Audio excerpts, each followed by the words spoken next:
Hey all, welcome to the Clock Tower. I'm Colton here with Brandon. We are back after a few weeks off, post Christmas charity live stream. We've got some stuff to talk about, but first, real quick, the charity live stream VODs are now up on the channel, so you can go back through and see all the different stuff we did with all the guests that we had on.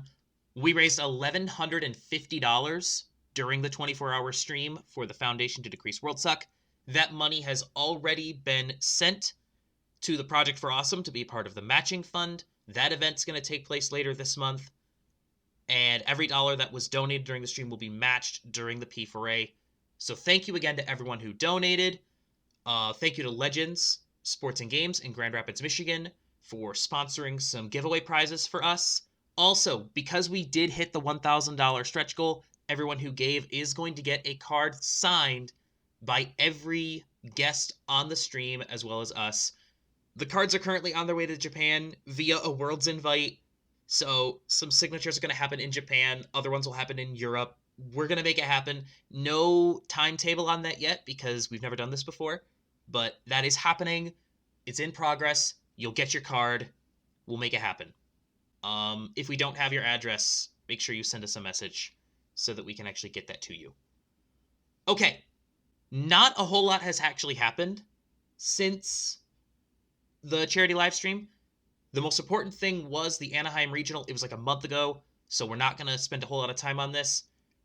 Hendrickson getting the dub, SDS winning the California event with a list that wasn't the number one list in SDS for a long time, but has really been coming on strong and I think has been getting a lot more attention recently. 2 Slimes in top 4, Stand By Mirren in second and fourth.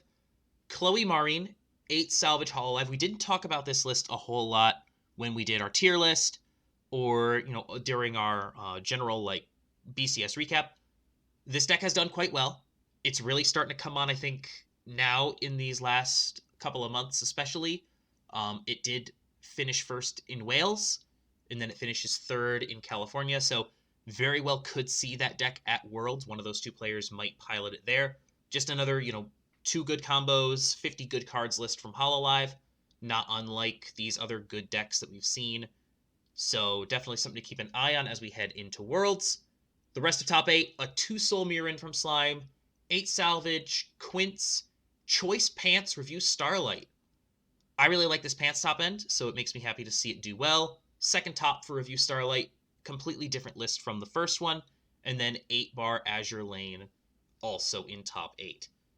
So a pretty diverse top 8, our last look at the meta before going into Worlds. The list of Worlds competitors hasn't been updated on the Bushiroad website. Not sure if they're going to get around to that. Definitely looking forward to Worlds coming up the weekend of February 3rd, I believe, is when that event is going to be. So we'll definitely be keeping an eye on that. And we will have a recap for that once that event has concluded.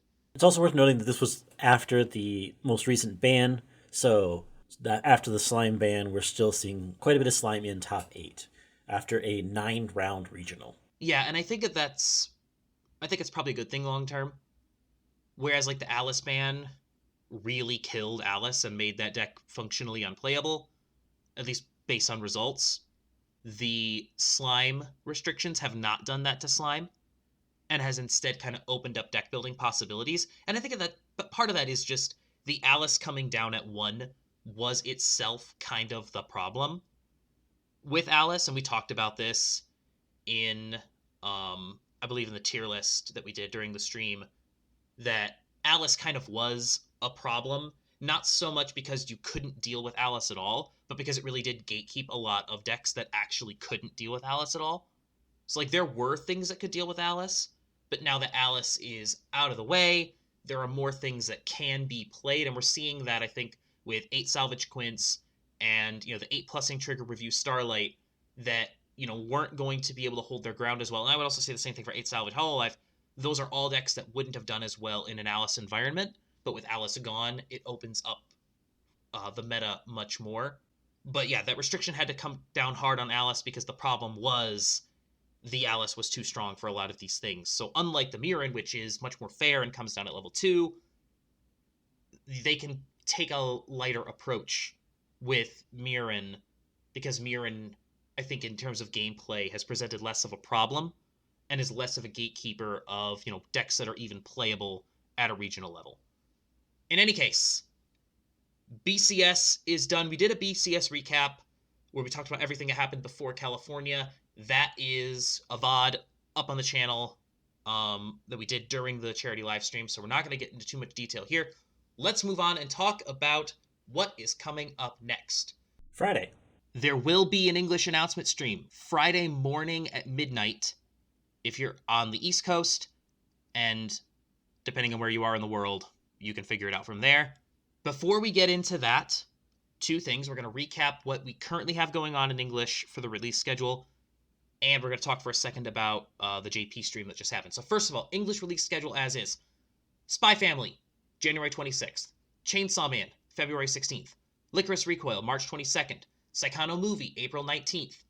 Bang Dream My Go Trial Deck and Bang Dream Countdown Collection both got bumped back from April to May. Bocchi the Rock on June 14th. Bushiroad going back to that once a month printing schedule. We were talking before the stream started, and you suggested, and I think this makes a lot of sense, that because they're printing Shadowverse in English now, maybe that will force them to slow down their printing schedule a little bit. Like, I don't know the ins and outs or the logistics of Bushiroad's printing process, but they are reducing the schedule noticeably down to about one set a month, which, frankly, I think is better for the meta anyway. It gives you more of a chance to adjust to things, and it's less likely that we're going to be suddenly overwhelmed by multiple good sets the way that we were when, like, Quince and Hololive and Alice they kind of felt like all the good cards just kind of came out bang, bang, bang, and changed the entire meta overnight. Less likely that we're going to see that with a slightly more spaced out release schedule. With that in mind, looking at what's left to be announced in English for dates, we still have Dengeki Bunko and the Ruby Premium set coming out in English. Those two just do not have dates. And Ruby Premium is probably going to take the English original slot for the summer. Usually they do one about every 6 months. So Ruby Premium going to be that for 2024. That's the schedule that we have right now. We will get additions to that schedule on Thursday/Friday when they have the next English announcement stream. A bunch of stuff has been announced in JP recently.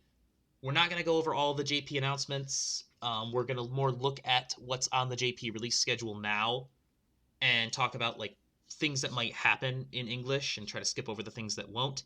Most notably, we have two things that are currently out in JP that I think a lot of people expect to come to English. Oshinoko and Uma Musume. Both really good candidates. I think Oshinoko is as close to a lock as you're going to get. I expect that Thursday, Friday. I expect that this weekend. If that doesn't happen, I will be very surprised.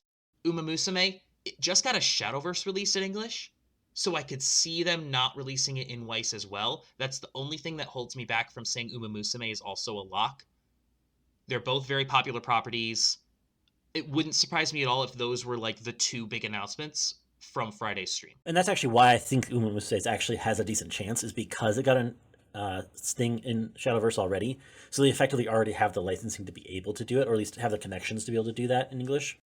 So I wouldn't be surprised if that is because of that. But there are some more others that we could potentially look at too, right? February 9th, Blue Archive, Trial Deck, and Booster Pack. March 8th, Quince 4, the next set after the movie set. That is a premium booster. March 15th, a new Bunny Girl Booster Pack. March 22nd, Hololive Summer Collection. March 29th, Hololive featuring the Weiss Schwarz Ambassadors. That is labeled as a PS, which is the same verbiage used to denote a power-up set. And it's going to come with extra things. So like it's going to probably be like a set group of cards, as well as like a deck box and things like that. Susu no Frieren Booster Pack on April 12th.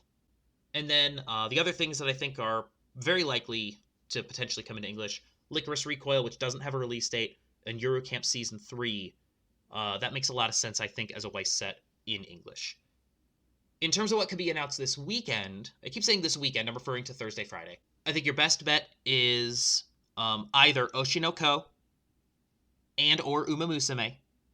And then I think Blue Archive and Quince 4 are the most likely things for this stream. I think we're probably going to get 2, max 3 sets announced.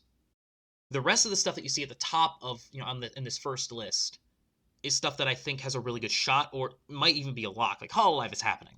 The new Hololive stuff is happening. Quincy is happening. Like Reco 2, I'm sure is happening. Like those things are almost certainly coming to English.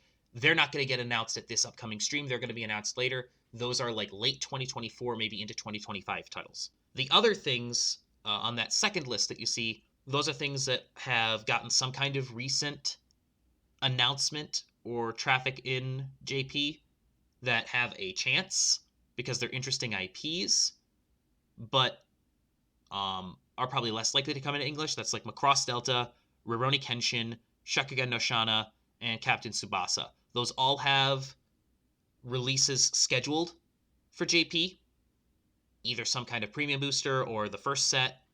They're interesting IPs, something worth keeping an eye on, but things that I don't think either of us expect to happen in English necessarily. There are things that would be fun, but are probably very much not going to happen, like Cardcaptor Soccer kind of thing.